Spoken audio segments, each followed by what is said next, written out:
जो tax payer है ना, वो चैरिटी कर रहा है देश में, उसको कोई बेनिफिट नहीं मिल रहा, ठीक है। एंड आप मेरे को एक बात बताओ ना, जब आपको पता है कि मैं 10 रुपये कमाऊंगा और 4 रुपये सरकार रख लेगी, आप उसको महीनों में गिनो, तब आपको खटके की बात। 12 महीने में से 5 महीने आप सरकार के लिए काम कर रहे हो।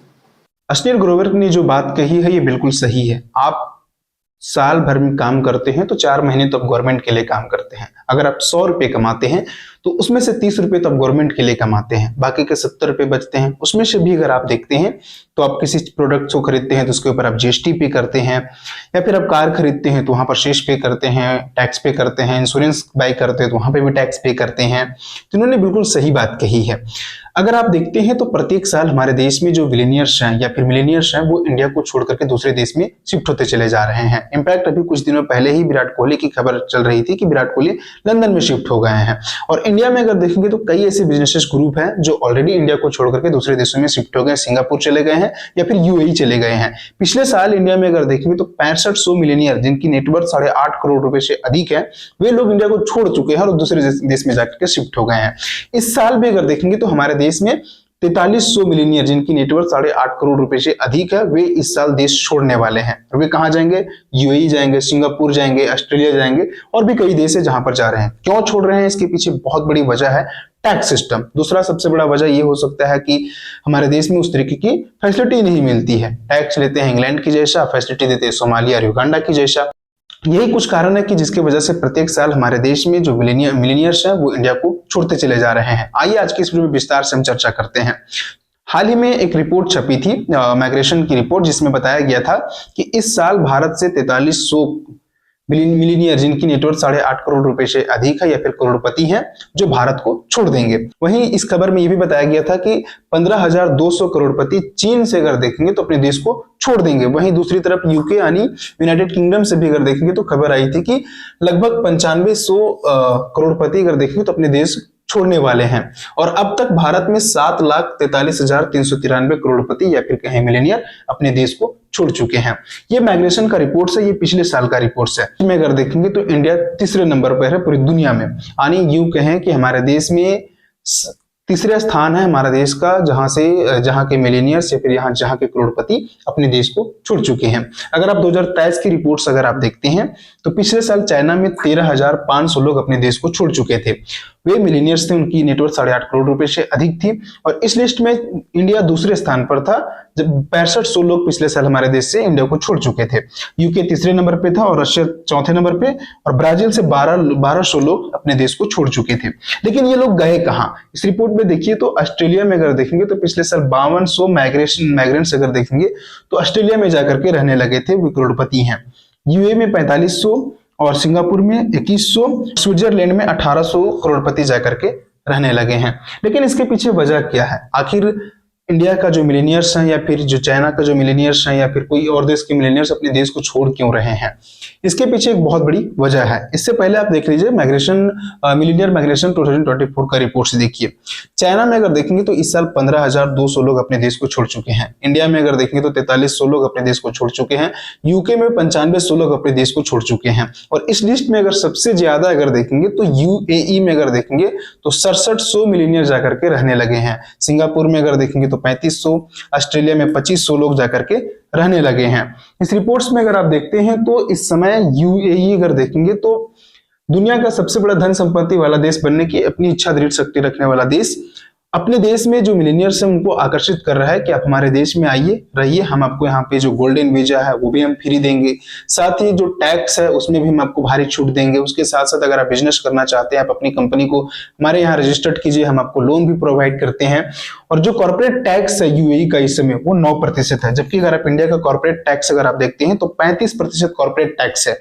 तो ये सब कारण है कि जिसकी वजह से यूएई और सिंगापुर इस समय अगर देखेंगे तो काफी अट्रैक्टिव कंट्री बना हुआ है। अपने देश का अगर टैक्स सिस्टम्स को अगर आप देखते हैं, अगर आप जॉब करते हैं या फिर किसी भी तरीके का काम करते हैं, अगर आप 0 से 3 लाख रुपए कमाते हैं तो आपको कोई भी टैक्स नहीं देना पड़ता है। जबकि अगर आप 3 से 6 लाख रुपए अगर आप पैसे कमाते हैं तो 5% आपको टैक्स पे करना पड़ता है। वहीं अगर आपकी इनका अगर 15 लाख रुपए है तो 30 लाख रुपए आपको टैक्स पे करना पड़ता है। सपोज अगर आप 1 करोड़ रुपए कमा रहे हैं तो 30 लाख रुपए तो आप टैक्स पे कर रहे हैं। उसके साथ साथ अगर देखेंगे तो न्यू टैक्स रिजीम के अनुसार भी अगर देखें तो अगर 15 लाख रुपए से अधिक कमाते हैं तो उसमें आपको 30% टैक्स पे करना पड़ता है। जबकि इंडिया का कॉर्पोरेट टैक्स देखते हैं तो 35% आपको कॉर्पोरेट टैक्स पे करना पड़ता है। अर्जेंटीना इस लिस्ट में नंबर 1 पे है जहां पे 35% कॉर्पोरेट टैक्स पे करना पड़ता है। और इस लिस्ट में अगर आप देखेंगे तो सबसे निचले स्थान पर सऊदी अरेबिया जहां पर 20% आपको कॉर्पोरेट टैक्स पे करना पड़ता है। ये 20 कंट्री के डेटा दिया हुआ है जिसमें आप देख सकते हैं कि कॉर्पोरेट टैक्स किस देश में कितना लगता है। और कॉर्पोरेट टैक्स के मामले में इंडिया दूसरे नंबर पे आता है। सबसे ज्यादा हमारे देश में कॉर्पोरेट टैक्स पे करना पड़ता है। लेकिन सवाल यह है कि इतने सारे टैक्स पे करने के बाद, इनकम टैक्स पे करने के बाद, जीएसटी पे करने के बाद या फिर कॉर्पोरेट टैक्स पे करने के बाद और कई तरीके के टैक्स पे करने के बाद हमारे देश में सुविधाएं क्या मिलती है, चाहे वो मिलेनियर्स हो या फिर एक मिडिल क्लास फैमिली हो या फिर किसी भी कोई भी व्यक्ति हो, उनको क्या फायदा मिलता है। आप टैक्स तो इंग्लैंड जैसी पे कर रहे हैं और अब सुविधाएं के नाम पर सोमालिया और युगांडा जैसी आपको सर्विसेज मिलती है। ना तो हमारे देश में किसी तरीके की सेफ्टी है। आप शहर के किसी भी कोने में जाते हैं तो आपको कचरे का ढेर मिलता है। हमारे हर शहर इस समय अगर देखेंगे तो पॉल्यूटेड हो चुका है, ना आप अच्छी सांस ले पाते हैं। वहीं दूसरी तरफ अगर देखेंगे तो इंडिया में इतने सारे टैक्स पे करने के बाद ना तो अच्छी फैसिलिटी वाली हेल्थ फैसिलिटी मिलती है और ना ही अच्छी एजुकेशन मिलती है, न ही आपको किसी तरीके की बेहतर सुविधाएं मिलती है। यहाँ तक इम्पैक्ट अगर आप देखते हैं तो इंडिया का जो पासपोर्ट रैंकिंग है वो भी अगर देखेंगे तो काफी ज्यादा नीचे गिर गया है। इंडिया का पासपोर्ट रैंकिंग वर्तमान में अगर आप देखेंगे तो 82 रैंक पे है। यानी इंडिया का जो पासपोर्ट रैंकिंग है वो पूरी दुनिया में अगर देखेंगे तो 82 स्थान पर है। जबकि नंबर 1 पे अगर देखेंगे तो सिंगापुर है। सिंगापुर नंबर 1 पे है। सिंगापुर में अगर आप रहते हैं तो आपको देखेंगे तो 195 कंट्री बिना वीजा के आप घूम सकते हैं। अगर आप फ्रांस में रहते हैं तो 192 कंट्री आप बिना वीजा के घूम सकते हैं। जबकि अगर आप इंडिया में रहते हैं तो सिर्फ आप 58 कंट्री ही बिना वीजा के घूम सकते हैं। तो पासपोर्ट का जो रैंकिंग है वो भी हमारे देश का गिरता चला जा रहा है। हम बात करते हैं विश्व गुरु भारत बन रहा है। भारत दुनिया की 5वीं सबसे बड़ी इकोनॉमी वाला देश है। लेकिन जब सुविधाएं की बात आती है, फैसिलिटीज की बात आती है तो किसी तरीके की कोई फैसिलिटी नहीं है। आप जरा सोचिए कि इतने सारे टैक्स पे करने के बाद आपको इस तरीके की सुविधाएं मिलती है। हम बात करते हैं कि हमारा देश विश्व गुरु बन रहा है। हमें गर्व होता है कि हमारा देश विश्व गुरु बन रहा है और भारत दुनिया की 5वीं सबसे बड़ी इकोनॉमी है और 2047 तक हम संभवतः दुनिया की 3री सबसे बड़ी इकोनॉमी होंगे। लेकिन कैसे? इतनी सारी अगर हमारे देश जो मिलेनियर्स हैं या फिर जो बड़े बड़े बिजनेसेस हैं वो अगर इंडिया को छोड़ करके चले जाएंगे तो इससे अगर देखेंगे तो भारत के जितने भी लोग हैं सभी के सभी लोग प्रभावित होंगे। कहीं ना कहीं बिजनेसेस तो प्रभावित होंगे ही। ईज ऑफ डूइंग बिजनेस पे अगर देखेंगे तो इंडिया का जो रैंकिंग है वो गिरता चला जा रहा है। वर्तमान समय में अगर आप देखते हैं तो भारत दुनिया में अगर देखेंगे तो सबसे बड़ी आबादी वाला देश है। वर्किंग एज पॉपुलेशन भी हमारे पास सबसे अधिक है। ऐसे में अगर देखेंगे तो चाइना का अगर देखेंगे तो एक विकल्प भारत बन रहा है। अगर ऐसे में अगर इस तरीके की अगर खबरें हमारे देश से अगर चलती रही है, जिस तरीके से इंडिया से जो मिलेनियर्स भारत को छोड़कर के दूसरे देश में जा रहे हैं, दूसरे देश में अपने कंपनी की रजिस्टर्ड कर रहे हैं। इनफैक्ट यहाँ तक जिस फ्लिपकार्ट से आप अपने शॉपिंग करते हैं वो फ्लिपकार्ट भी सिंगापुर में रजिस्टर्ड है। सोचिए कि जितने भी बड़े बड़े बिजनेसेस हैं वो अपना रजिस्टर्ड सिंगापुर में करते हैं। क्यों? वहां पे टैक्स कम देना पड़ता है। ये सब कारण है, हम अपने देश से प्यार करते हैं और शायद यही कारण है कि हम सभी लोग अपने देश में रहना पसंद करते हैं। लेकिन कई लोग हैं या फिर कई बिजनेसेस हैं या फिर कई मिलेनियर्स हैं जो अपने देश को छोड़ करके चलते चले जा रहे हैं। हाल ही में विराट कोहली की भी खबर चल रही थी कि विराट कोहली भी लंदन में शिफ्ट हो रहे हैं।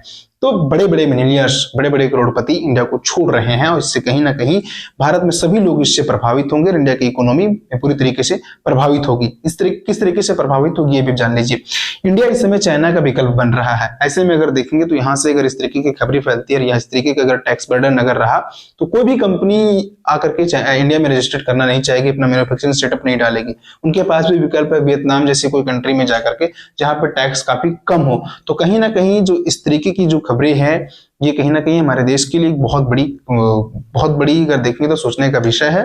और कहीं ना कहीं इससे पूरा भारत इससे प्रभावित होगा। भारत की इकोनॉमी भी पूरी तरीके से प्रभावित होगी। बाकी आप इसके बारे में क्या सोचते हैं प्लीज कमेंट बॉक्स में हमें जरूर बताएं। और आप बताइए कि इससे हमारे देश में और क्या क्या प्रभावित होगा। अगर हमसे अगर छूट गया हो तो प्लीज कमेंट करके जरूर बताएं। बाकी वीडियो अच्छा लगा तो अपने दोस्तों के साथ शेयर करें और चैनल को भी सब्सक्राइब करें। मिलते हैं नेक्स्ट वीडियो में।